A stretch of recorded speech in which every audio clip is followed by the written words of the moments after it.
Çaylardan Tuna'ya Kızıl Çin'le arası var. Düştük kara sevdaya, loy loy gönül güzel yarası var. Düştük kara sevdaya, loy loy gönül güzel yarası var.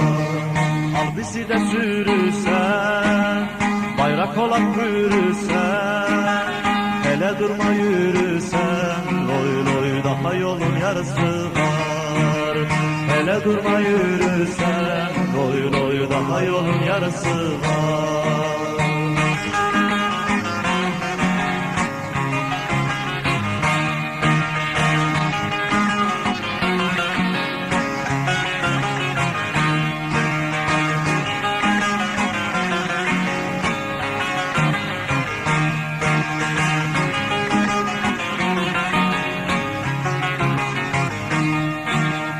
Ölüm bize ağır gelmez, kara topraklar gelmez, zindanları zor gelmez, loy loy gözlerinin karası var.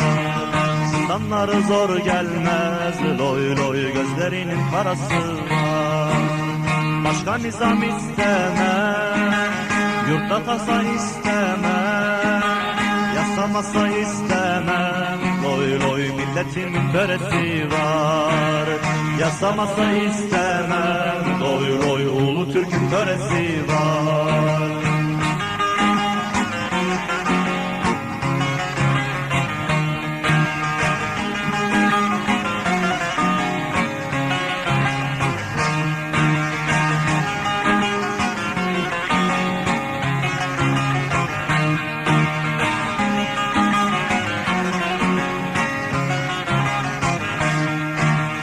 Bir ülkedir uzakta, yaralıdır tuzakta, uzağında kalsak da, loy loy gönlümüzde orası var.